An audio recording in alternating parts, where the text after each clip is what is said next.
falling right across the southeast. We have seen rapid rise and falls in our catchments, and we know that it's likely that we'll be receiving between 100 and 180 millimetres more rain from Gympie down to the border in the next 24 hours. In some predictions, that could be as high as 250 millimetres. We've got evacuation centres that have been set up in Nerang, Coomera and Tamborine Mountain. Emergency services and volunteers are out on the ground, and presently we have over 500 deployed. We've been moving campers out of 3 campgrounds onto higher ground during this event. We've got emergency support that has seen 10 rescues occur since 6 a.m. this morning. Since Christmas, SES has received over 4,000 phone calls. 460 of those phone calls has occurred in the last 24 hours. We know that this event poses danger to the community. We're seeing a rapid onset of rainfalls and the catchments are already quite saturated. So we know that rainfall throughout the region will mean heavy rise of water and potential flooding, putting communities at risk.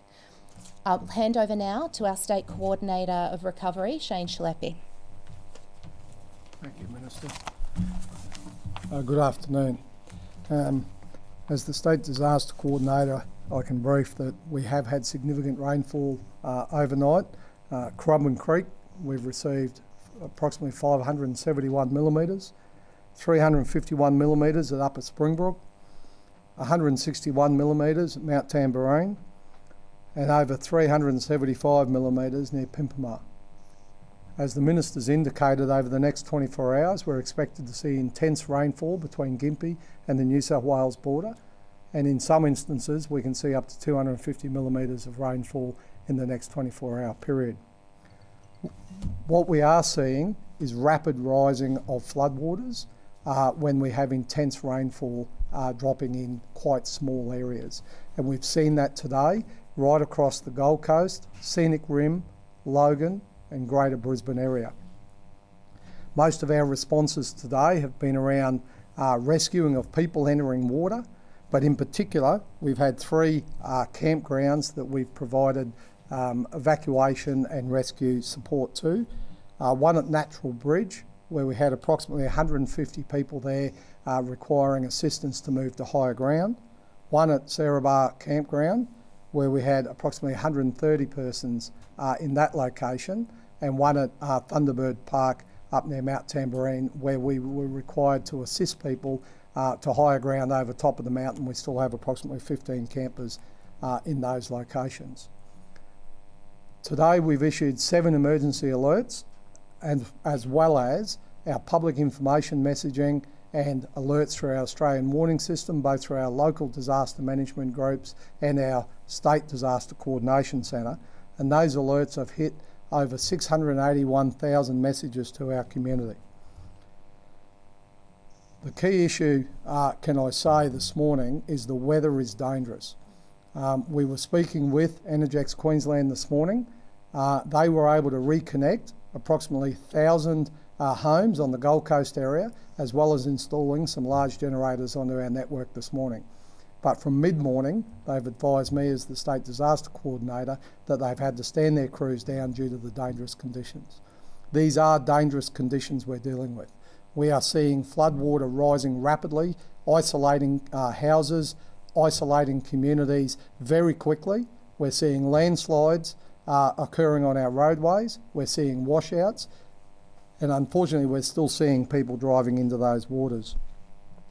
Can I say we've got over 500 emergency services personnel supporting the community for these events since Christmas Day, made up of our SES, our police, our fire and rescue, our rural fire service. We've brought support in from New South Wales SES and Victorian SES with specific skills we've looked for, like working at height skills, chainsaw skills.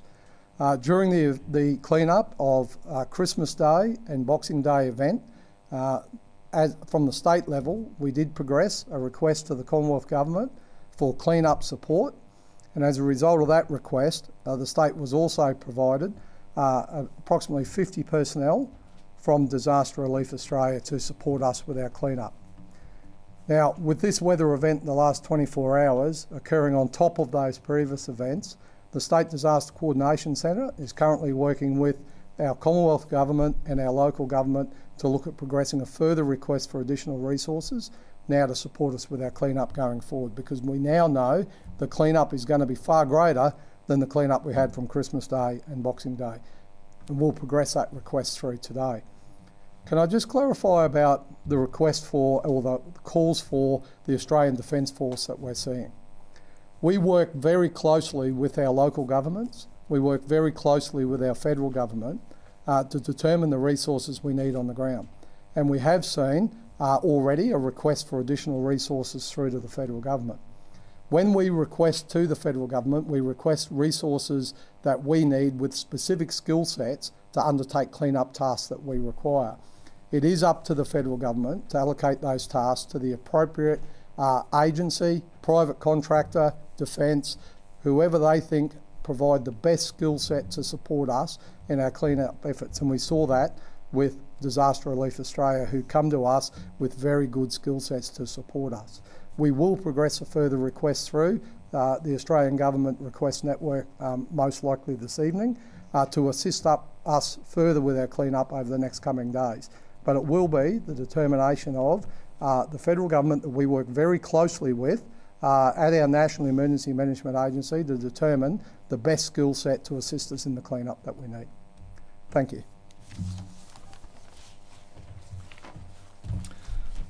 Thanks very much. As the Minister has outlined, we've responded to 10 swiftwater rescue incidents since 6 a.m. this morning.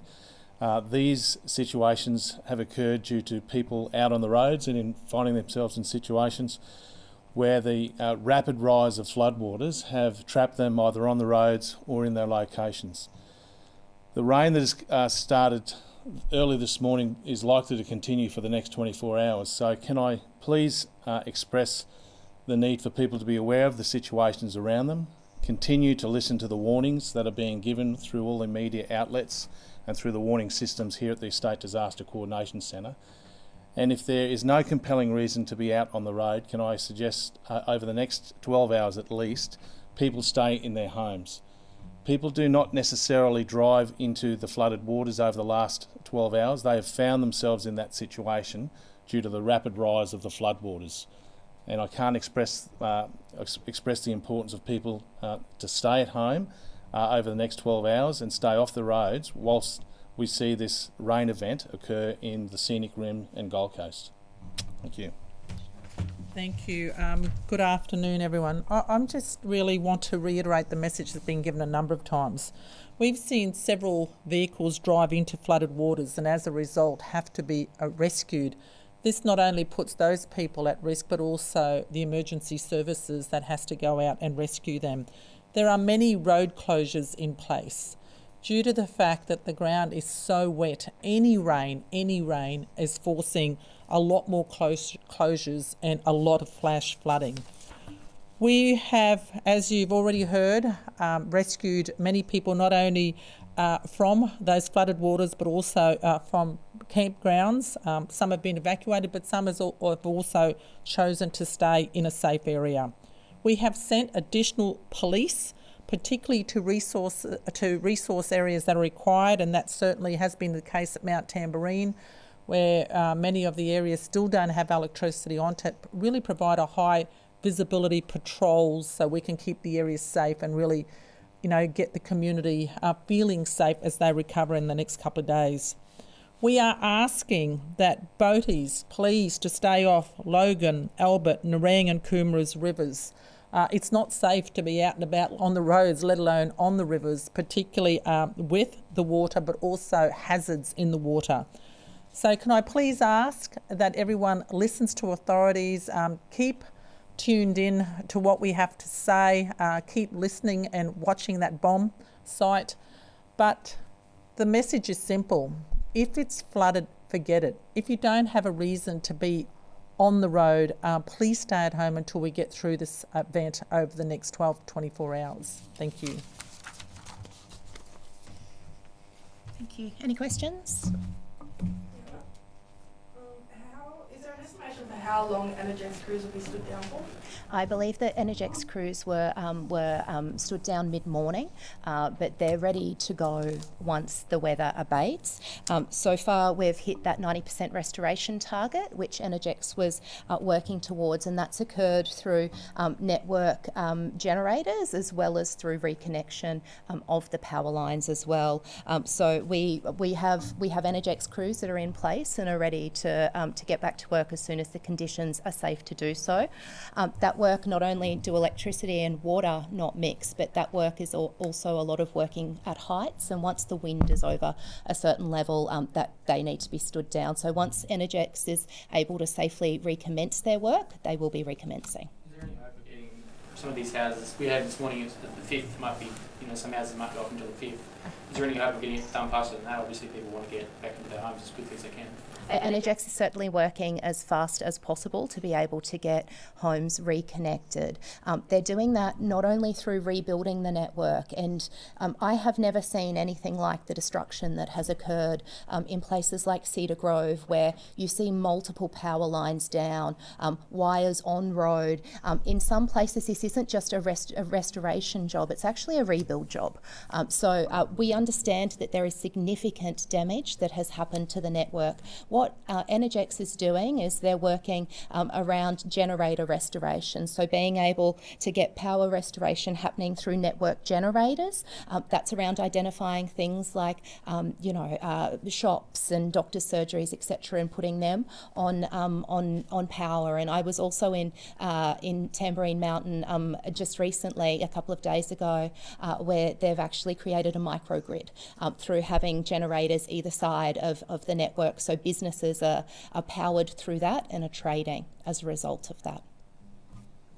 Has there actually been any criminal activity looting, anything like that? There's probably one commissioner here. Look, we have had a couple of reports at Tamborine Mountain. Unfortunately, we also had that in far north Queensland. We do find that there's this small minority that will do that after events, and this is one of the reasons why we replenish the staff and put additional resources in those areas to make sure that we keep the community safe. High visibility patrols constantly, and particularly throughout the evening and into the night. It's something that we're concerned a lot of people are locked, I think, after disasters from my experience. Are you keeping in contact with community members, community groups, that sort of thing, to make sure that they're telling you when people are turning up? Yeah, definitely. And an example of that is I was at the community get-together 2 days ago at Mount Tamborine. It was definitely raised there with the district office and with the police, and that's exactly why we put the additional patrols in. In addition to that, it's a lot darker without electricity, so they really do want that high visibility or policing presence, and that's why we put additional resources in. Or charges, or Debbie, got anybody? No, not at this stage. Only a couple were reported, but we do encourage that people report it to us immediately so that we can investigate when it does happen. But certainly I know of 2 matters that have been reported, and I don't know whether we have got anyone for that yet. In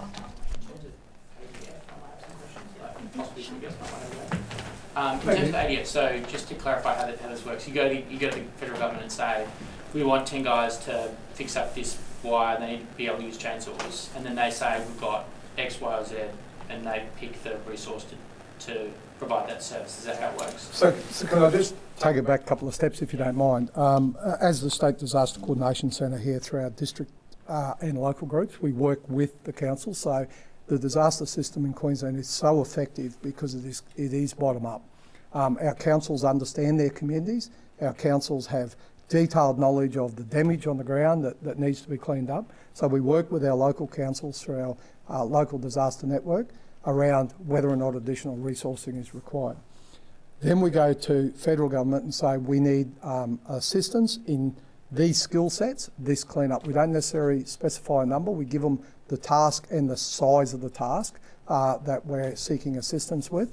And then we obviously work with the federal government around that about timings, the best way to undertake that, but it is the decision there to say, well, we'll either, what resources they'll allocate. So in the first instance, we know working with our local governments proactively, we put the request in for the additional clean-up crews. And look, we welcome the support that we got out of the federal government. You know, we have 50 people from Disaster Relief Australia who, you know, as you guys have been reporting, are generally ex-retirees, ADF, great skill sets being put to work in our community. We welcome that absolutely.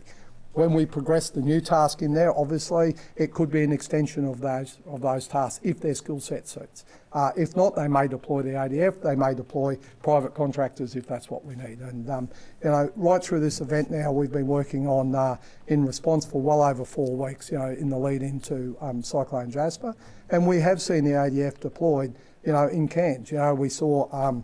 The Navy deployed in our rescues up there. We saw the Chinooks deployed in evacuating Wudjil because they were the best aircraft at the time for Big Lift. And that's the work that we do with our federal government. So I suppose you're looking for technical skills. Is that why it's less ADF, more sort of other services? Well, it could be. Like what we ask for here is clean-up crews, working at heights, and that's why we obviously go to our counterparts through our national sharing arrangements with Victorian SES, for instance. The request that went in there, we got 88 SES, all working at heights. So that's working on roofs, tarping roofs, helping communities recover. Others, we might be asking for specific chainsaw skills. When we go into flood-related events, you'll generally see those requests come through like we did in Cairns, seeking floodboat assistance. So it really is about the task you're trying to achieve in the community.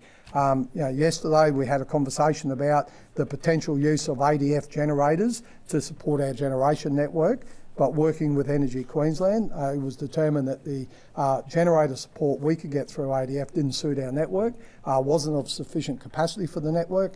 But then we also looked at private contractor arrangement that's available in Queensland for that, which we could get out quicker. So it really is about horses for courses. The 50 people you've got so far, are they mostly electricians and that sort of thing? Or? No, our request went in for clean-up. So they've come with clean-up skills, chainsaw operators to supplement our clean-up crews. Have you considered the, I suppose, morale effect of the uniform? Like obviously if you've lost your house, you see somebody in uniform, that might actually make you feel a bit better.